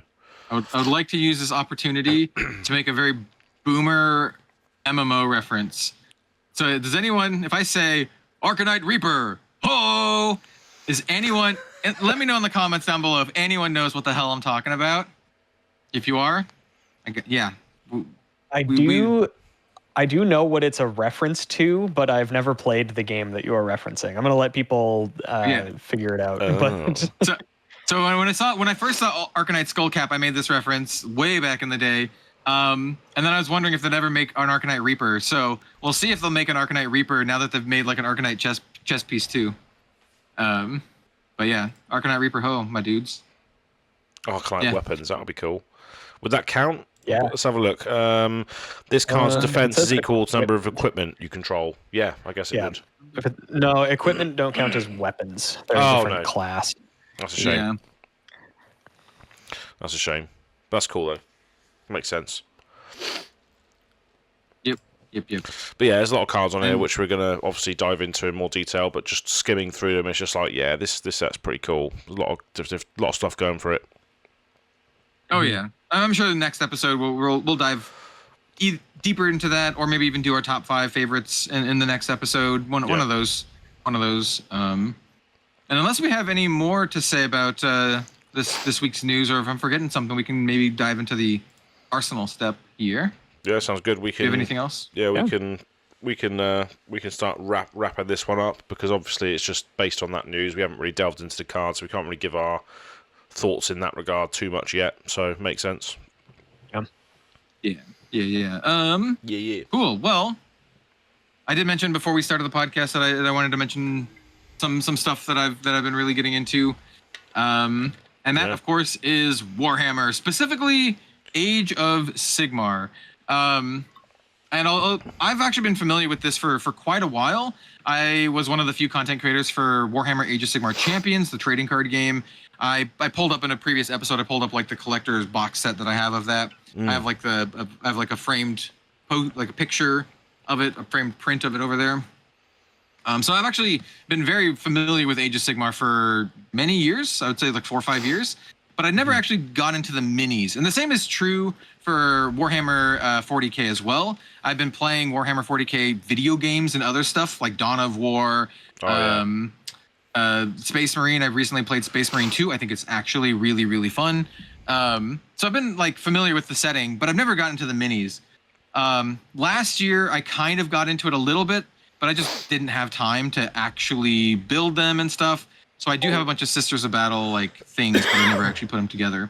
And so recently, I bought the new Sisters of Battle Codex for 10th edition 40K, and then I also bought the entire Skaven Tide box set, which is like on Games Workshop. It's like $260 on Games Workshop, but I found it on eBay for $199, which is pretty good. It was from a fairly reputable seller, and they sold multiple copies of this already. So I was like, okay, it's not a scam or anything. They're just trying to like get rid of them. And I'm like, sure, I'll take this, because the Skaven Tide box set comes with like 70 something minis, but it also comes with, more importantly for me, the actual really nice core rulebook, like the hardback core rulebook. Yep. Or the core book, I should say, because it has a lot of lore and stuff too. It's mostly lore. And then it comes with another hardback book, 2 hardback books about the Spearhead format. And this one has a lot more rules and armies and that kind of stuff for Spearhead, which is the smaller scale version of Age of Sigmar. And then it comes with a bunch of other really nice stuff. It really feels like a really, really nice product. So I feel like for $199, I feel like I got a lot of stuff basically, right?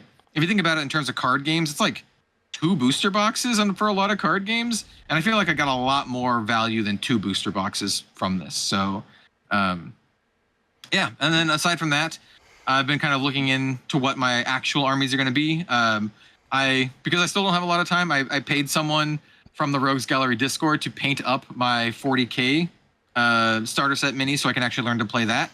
Nice. So I sent that off. Yeah, I basically just did a thing where I went to the Discord, we have a tabletop and minis channel in the Rogues Gallery Discord, and I was just like, hey, it's a long shot, but does anyone here paint minis on commission or know anyone? And then one of the regulars in my Discord, she was like, yeah, my friend does. Then I got in contact with them, and pretty good prices, and yeah, so I'm gonna get into 40K that way. Gonna try to build and paint my own minis for Age of Sigmar, because Skaven are just little rat dudes, and it seems pretty easy to paint, because even if you like screw it up, I mean, you screwed up the brown on the brown, so it's probably not that big of a deal. Yeah. And aside from that, I'll cap it off with this has been true for the last like 2 years, by the way.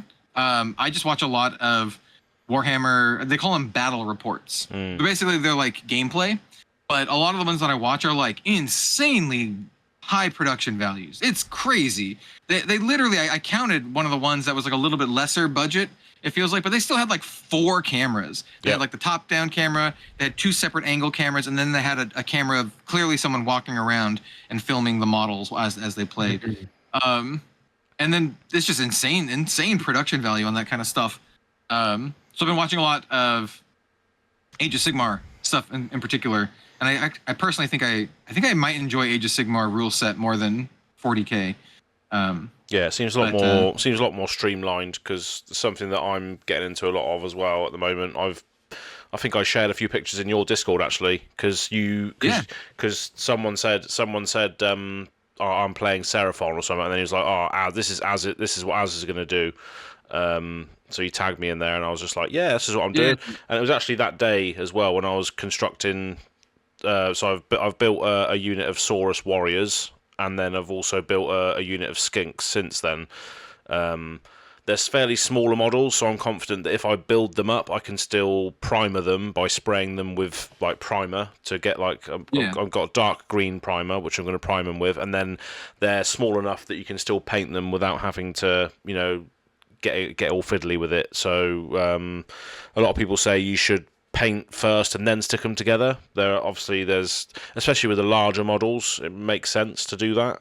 But I think with the smaller ones, especially if you're painting, because Seraphon they're just lizards. So again, they're easier to paint, similar to Ratmen, similar to Skaven, right? Yeah. You know, they're easier to paint because they're just one color essentially, not loads of armor with like embellishments and flags and stuff like that. Like I think it's the Storm Host or something come in that box as well, don't they? They're the Stormcast Eternals. That's it. Yeah. They have like their standard colors are like this gold. Then they have a lot of like blues and other embellishments on their armor and stuff. A lot of like some of the higher ranking ones have like glowing bits or wings or whatever. Yeah, that's what my mate's playing. My mate's playing those. He's already got Karazai, I think it is. It's like this bloke on a dragon or on a drake, or I think it might just be a dragon that he's got, which is worth like 500 points or something, and it could just rinse my entire army. But there we go.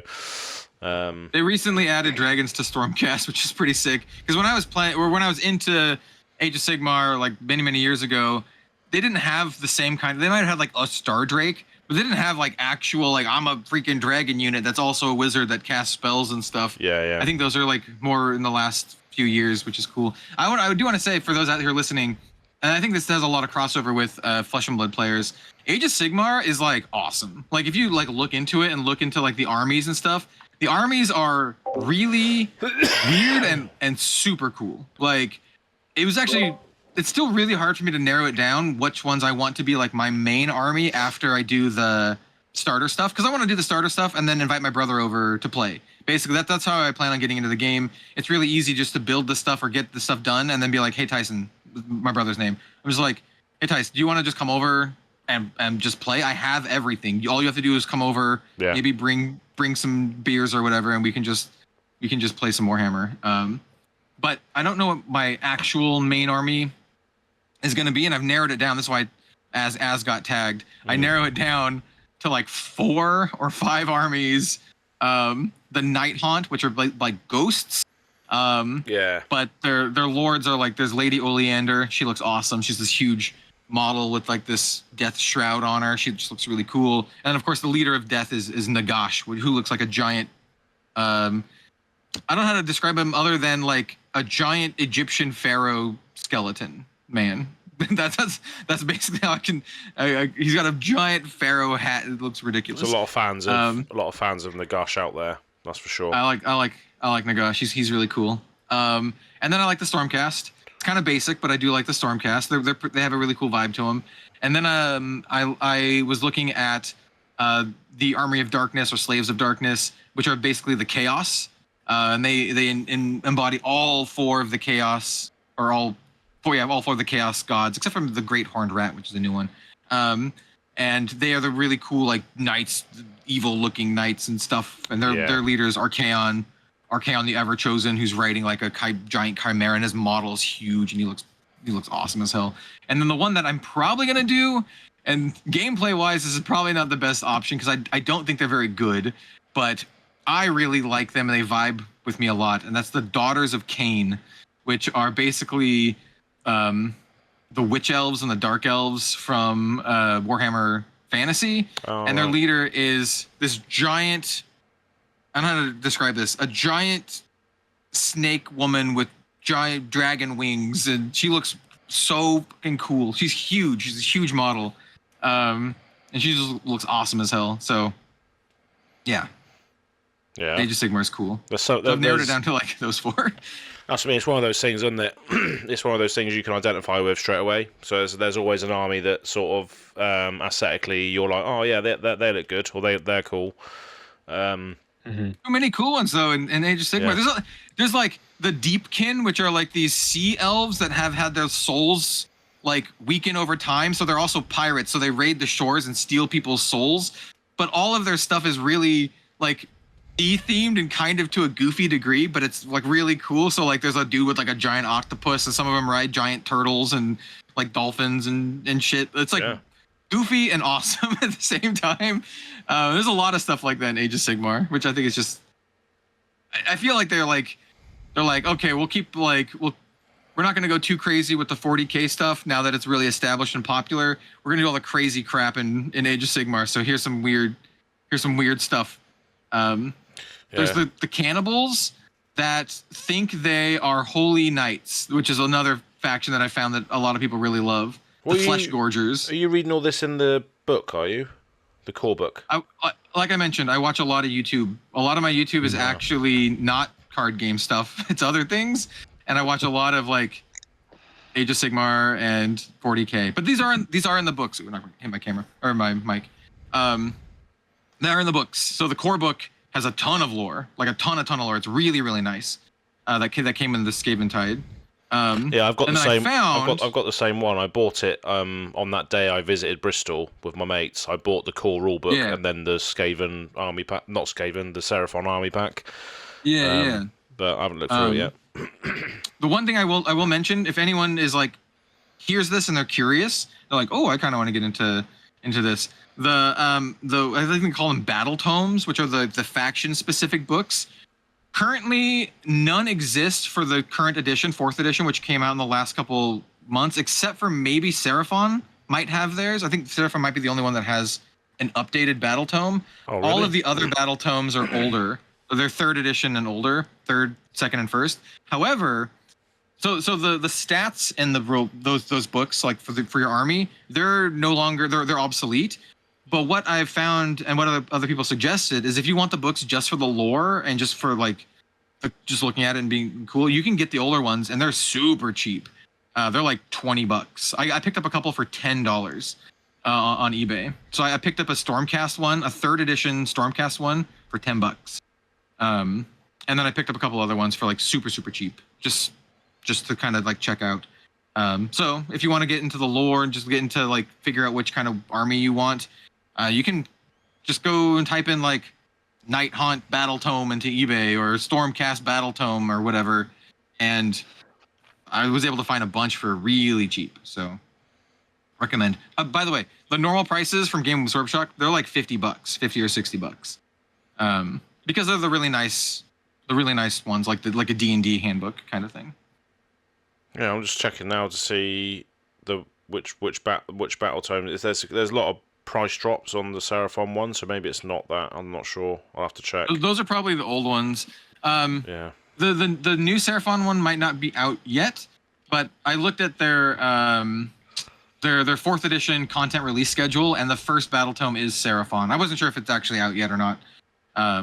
But their release schedule was like, here's the Skaven Tide, Skaven Tide box set, and then here's the core book, and then the first battle tome is going to be Seraphon. But you can still get the army packs, which come with the cards in, which are updated, because I got those, and they're up to date apparently. And you can get a lot of the information too for all of the other factions for the battle packs, the little cards. But also, it comes free on the app. Yeah. There's a free app. There's a free app that you can just get. So, yeah. If you want to pick up one of the books, even though the stats are obsolete, all the other stuff is not. So, yeah, most of the books are that. They're the lore, the background. Sometimes they're like painting tips, which is never obsolete. They'll be like, these are the colors that we recommend you use, and this is what this faction uses, and this is what this faction uses, or whatever. My mate literally painted his dragon to the color scheme of Skitharix the Blight Dragon from Magic the Gathering. Good old Skittles. Just a corrosive, dark looking dragon, like green spewing out of his mouth. So I'm not even sure if you can. I'm not even. I believe you call them a Draco Lich from D&D. Yeah, the Draco Lich. Yes. But yeah, it's good stuff. So I'm sure there's a lot of crossover in geekdoms between Fab and other card games and Warhammer and miniatures and tabletop in general. So I think our audience would well, a lot of them are probably into it as well to a certain degree. But yeah, before it becomes a Age of Sigmar segment on Age of Segment. Yeah. Age of Segment. Age of Segment. Bill, do you have anything that you'd like to talk about before we go? We'll ship it off to Bill because we've been yapping about Sigmar for a while. Yeah. Not really. Like I sort of mentioned, and like I've said in, I posted unfortunately in the League That Means Nothing Discord. I've been just extremely busy outside of work and this. And it's not even like fun stuff. Like I just my parents are out on they like to go on cruises. So they're going on the first of 2 back-to-back cruises to the same ports in Mexico twice. Okay. I don't know exactly why they wanted to do that, but it still sounds like a great time. Yeah. So like I have to go out on the weekends to look after their cat. I have to take my car. Actually, after this, I'm going to be driving out about a half hour outside of the city to drop off my car to get some rust looked at.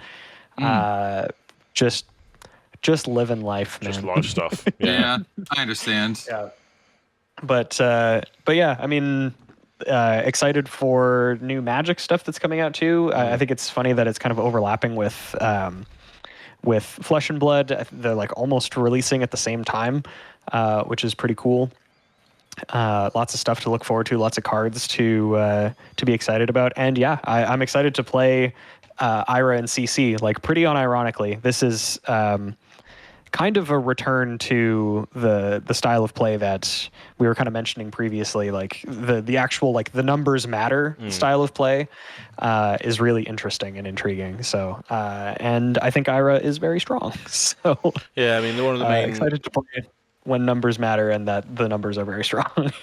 Yeah, exactly. And as we mentioned and touched on the last episode, they want to make games of Flesh and Blood more about the incremental advantages that you get over time, rather than just the big pop-off stuff, especially in the constructed formats. So yeah, it is about finding those little windows of getting the extra value, and it counts up over time. Yeah, I hope they can nail it with design and future design. In recent memory, one of my big critiques of that kind of stuff is like, it does feel like that sort of exists, but it also feels like you can make one mistake like halfway through a like 40-minute or 50-minute game, and then that one mistake will like reverberate over the rest of the entire game, and you end up losing because you messed up one thing, and your opponent got that little bit of advantage, and then they just kind of snowballed with it. So I hope that they are able to make, I don't know how they would do this, but make it so like there's more opportunities to come back, or more opportunities to balance it out or get back, some sort of advantage. Yeah. And this, the banning of the draw stuff might help. It might help the other players from snowballing too much or whatever. Also, I wanted to mention, Bill mentioned the new Magic set, and I've come to a personal realization with the Magic set, because when I first saw it, when I first heard about it, I was like, this seems awesome. Another, like a plane that's entirely a haunted house. That's basically what Duskmourn is an entire plane that's a haunted house being dreamt up by like a demon or something. And I was like, this seems cool. And then I saw like the weird Ghostbusters stuff, and I was like, this isn't Magic in my head. And then I also realized shortly after that, because they have like, there's like sneakers and televisions and stuff that's, I mean, you don't see that kind of stuff in like, MTG, Ice Age, alliances, even up to more modern stuff. People say like, oh, Urza had a mech suit. Yeah, but he also didn't have a transistor radio and TV and pumps and, a Ghostbuster gun. But this is a positive take on this. I've realized I don't care. Like, I've stopped caring. And with that, I also have acceptance now. So like I stopped caring to the point where I'm just like, yeah, whatever. Like, sure. Like, sure, there's a Ghostbuster freaking thing. Sure, there's a TV. Like, I've stopped caring so much where I'm okay with it now. I'm like, it's like this circle, right? Of like growing up playing Magic. I've been playing Magic since 1995. Playing Magic's been a huge part of my life. and then I cared a lot about it, cared a lot about the lore, and then I reached this point where I just kind of stopped playing, basically during COVID, and I'm just like, I don't like what they're doing, and now I'm just like, I'm at the point where I don't care so much that I'm fine with it. So yeah, it's you go for it, man. The point it starts to hurt people is when they're still in that sort of mourning phase, that the mourning, like it's not what it used to be, or it's not what that is, but you soon get over it, and you realize it's just a game, and just play the elements of the game that you actually enjoy. That you can still enjoy parts of it. You don't have to enjoy all of it, especially with Magic. It's just, again, I've said this analogy a couple of times before. It's no longer a game; it's a console that you put games into. So it's just one of those things now. You can it's Vice Shorts. Yeah. Yeah. So and like.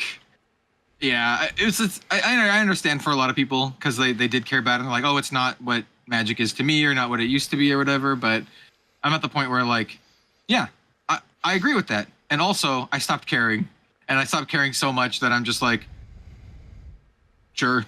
Like, it's also phases of people's lives as well. So Magic, to a lot of people, was a escapism method, or TCGs or board games or games are a way of escaping the life that you're in, right? So as soon as the game then starts becoming the life, because you're seeing pop culture and things enter it, that's when you're like, oh, don't mess with my game, don't mess with this. But then as soon as you pass that stage of caring, and life is better, or you go through what you're going through, you then just stop. You just don't care anymore, because it's just a game. So it's just one of those things that people will get annoyed with, because it's sort of infiltrating what they deem to be their space. But then you just have to learn to not care anymore. But that comes with time, unfortunately. Like Magic was a huge part of my life. It's huge. That's how I started to play card games. Like I said, started in 1995 with 4th edition, with the 4th edition Quick Start box set. And I've never sold out of Magic. I still haven't. I still have my entire Magic collection. But it's just like, whatever, man. Like it's like whatever. Any other thing that I grew up with that has just become ridiculous or not for me or whatever. Magic. I'm at the point where it's like, I'm not gonna like buy a bunch of boxes and stuff and be super into it, but at the same time, I'm like not angry anymore, so I don't care. Yeah, I saw a spoiler for Duskmorn today. It's literally a cheerleader. She literally has the word cheerleader in the name. And there's another card that I saw that has the flavor text. It says bestie in the flavor text. High school slashers. High School Slashers, the movie. Yeah. It's just like tropes. Like that's what it is. Yeah. It's just like a bunch of tropes thrown in. So I give a lot of criticism for like Flesh and Blood for being like, have all the puns and stuff, but I mean, at least they don't have cheerleaders, I guess. That's funny. Anyway, so yeah, Bill mentioned that, and it's something I've been thinking about a lot with Duskmorn and following some friends and stuff who tweet about it. I'm just like, I feel like I should be angry, but I just don't care anymore. So I'm just like, sure, here's a cheerleader, here's a fucking proton pack and literally a television. The television card, before we stop, is actually really funny in design, because it makes black and white mana, and then you can spend more to make colored mana, RGB, like red, green, and blue. And I think it's hilarious. I saw it. Cool. Yeah. And I immediately got the reference, and I'm like, sure, you know what? If they're doing this crap, if they're making a TV for Magic, go all in. It's actually a TV. It's really funny. I didn't get that reference right the first time that I saw it. I was just like, oh, this is a weird mana rock, because it's like it's 3 mana or something. Tap to add a white or a black, and then tap, pay 1 life, add a green, red, or blue. Yeah. And then I saw somebody point it out, and it's like, oh, it's a black and white TV, and then you pay to get RGB. I'm like, oh my god, that is so flavorful. That is so cool. It's like that's where I'm like, you know what? Yeah, go for it. If you're gonna do the TV, go all in on the TV, I guess. I remember when consoles had SCART leads. You had to plug the 3 RGB pins into your SCART lead. The white, the yellow, and the red is what we had here. Yeah. And I would always, sometimes the TV wouldn't tell you, so you had to maybe guess which one went to which. I remember doing this like like I don't know, 10, Oh, yeah. 10 That's right. 15 years ago, something like that. PS2 era. Xbox 360, for me. I very much remember like moving my GameCube somewhere else and like having to plug it into the TV, but the TV was so big and heavy that you couldn't just turn it around to see which color it was. Yeah. So you had to be like, okay, well, I'm going to turn on the console and I'm going to plug in the things, and does it work? No. Okay, I'll switch these two. Does it work? I remember that. It's good. Yeah. Big box Those are the TVs, days. like literally as wide as we are, basically. Oh yeah. Yeah, I remember those. Yeah. I think it's funny too. Like that TV is like a 5-color mana rock, and you can put it in like your Dragon deck. So your Dragon just has a TV. Oh yeah. That's funny. He's just got. I just remember the Dragon. He's just got a tiny little television and his big dragon claw, and he's like, I need to summon more dragons. And pokes the TV a little bit. Brilliant. Yeah. Anyway. Yeah. Amazing. See, if you stop caring, it can be fun, I guess. Yeah, absolutely. Yeah, that's it. Yeah. My last thing about that is the thing that really sort of allowed me to break free of that, because it is like kind of a narrow worldview. It's pretty constricting to be mad about it, because like I was for a while, I'll admit that. Like when they did the first Secret Lair and it had the Walking Dead stuff, I was just like, this is weird, this is stupid, whatever. Like I don't want to play Rick Steadfast Leader because it just has whatever his name is on there. It's just like his likeness. I was like, this is weird. And then like the Doctor Who stuff came out, and I didn't care about The Walking Dead. Never really got into it. Didn't really care about Doctor Who. Never really got into it. Lord of the Rings, I'm like, I can take it or leave it, whatever. But then I saw other people be happy about it. And that's like the one thing that it took for me to be like, oh, sure. Like, I don't care. I don't need to buy these cards. Doesn't matter to me. But if it makes somebody else feel like represented and like apparently for the Fallout, because there was the whole Fallout set. They put like a lot of effort into what the collector box would look like on a shelf, because it's like people are going to buy this that don't play Magic the Gathering. Like because it's something that they enjoy, that they appreciate, that they collect merchandise for, memorabilia. And you know what? If that makes people even interested in Magic, if it gets people to play, sure. That's all it takes at this point for me. I could have done the same thing about Assassin's Creed, although I did like Assassin's Creed at some point in the past. Oh, I really like Assassin's. I really like Assassin's Creed actually, but I'm not touching the Magic stuff. Even though I have I have a mono black assassin deck, I'm still not touching the Assassin's Creed stuff. I was just like, there are a lot of people who are really excited about this, and that's cool. And like, it's just so much easier to live my life like that and not just be constantly like upset that things exist. Who cares? I'm still bummed that they're not focusing on like the actual Magic lore, and then the actual Magic lore that they do is all like silly tropes and stuff, and doesn't feel like actual like cool world building. Except I thought Bloomberg was kind of cool. But like I said, I just don't care anymore. That's an issue that's permeating every industry though. It's like nobody makes an original movie anymore. They just want to make a remake or a rehash or a reboot. Well, it does make the original stuff that's good stand out. I guess you can use Flesh and Blood as an example in the TCG industry, but like if you wanted to go off something, but something that I'm really into, like manga, for example, Free Ren has kind of like taken manga and anime kind of by storm, because it's the original story that's not a isekai. It's a fantasy story that kind of like is told through a kind of a cool perspective of like what happens after the Demon Lord is defeated and all that kind of stuff.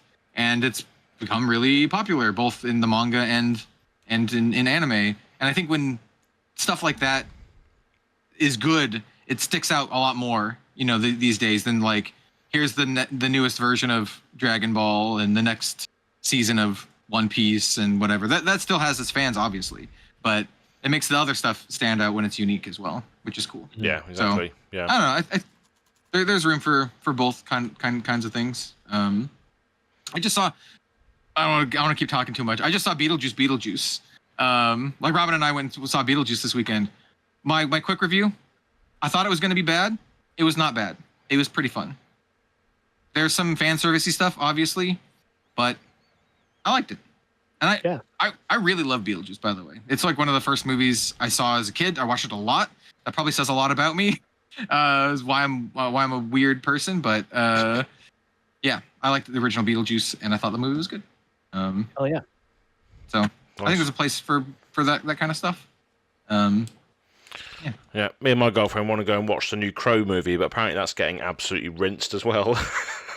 because that's like a legacy that you shouldn't really touch, and that's why I don't like reboots and rehashes. Like sometimes the original doesn't need to be, as a creative person, it makes me annoyed that people seem to want to revisit and redo things that have already been done. Like why can you not just create another idea or different idea rather than just redo it? And Disney do this quite a lot. They reboot and redo all their old things in live action. Like just make a new story.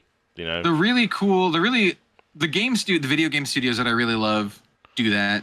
Like they'll have something successful, like From Software, for example. They'll have something successful, and then they'll do some more. Like they've done up to Dark Souls 3, but then they're like, we kind of want to do something different. Like even though the people want Bloodborne 2, they're like, no, we're making Armored Core 6. or they made a weird like VR game called like Desiree or whatever. It's like a weird VR game, and I dig that. I dig they're like, no, we don't want to keep making Dark Souls. We want to make something else. Which I dig.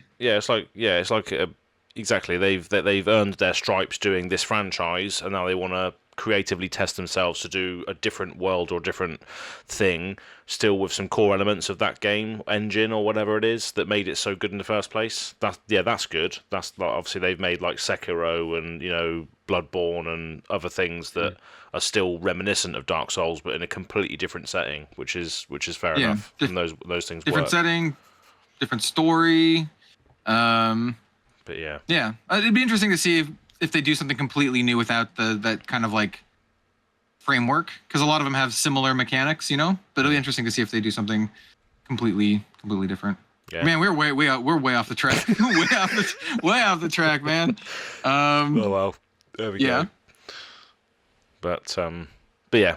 Well, I reckon that's pretty much it, really, I guess. Yeah, we should probably cut it off here. Otherwise it's just gonna keep going. Bill's got stuff to do, as he said. So I gotta go for a drive. Yeah. So thank you for watching the Living Legends podcast. We swear we're a Flesh and Blood podcast.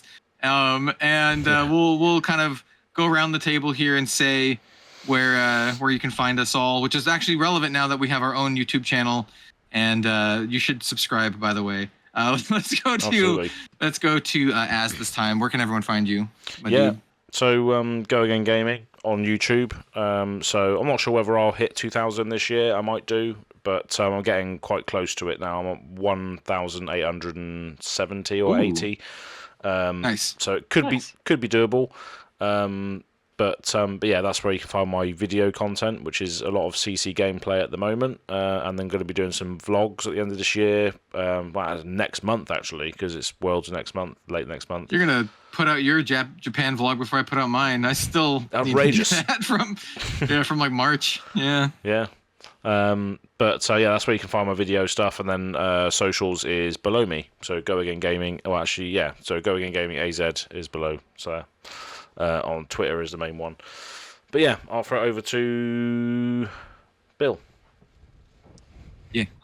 Yes. Hello, I am Bill from the Spike Feeders and from the Living Legends podcast. You can find me on social media at BillTSF. You can also find me on YouTube at the Spike Feeders Fab, where we do live edited gameplay content. I am intrigued by adult IRA, so there may be something. Yeah. There may be something potentially. We shall see. Asterisk. Yeah. This is buried at the end of a 2-hour podcast, so nice. Reward the faithful. Yeah. Yeah. And I'm Kel, also known as Red Zone Rogue. You can find me everywhere at Red Zone Rogue, mostly Twitter and YouTube, where I talk about a plethora of TCGs. I'm currently playing 6 more or less right now. With a big focus a lot recently on like Bushiroad games. I'm one of the official Shadowverse Evolve ambassadors, but I do cover new stuff and different stuff here and there as I see fit. I've done some videos that have done quite well about a new game called Altered that is quite fascinating, actually. But yeah, if you want more content from me, I'll probably make some Flesh and Blood content over there at some point again when I'm feeling it. And that's me. Or you can follow me on Twitter, and I tweet about stuff sometimes. Various things. So yes. probably too much. Yeah. Good stuff. So yeah, that's gonna be that for today. Thank you all so much for watching. We really appreciate you, especially those of you who are still here and listening to our words, whether you're watching on the new YouTube channel or on our podcast. We appreciate you. So thank you, and we'll see you next time. Goodbye. Hey, everybody.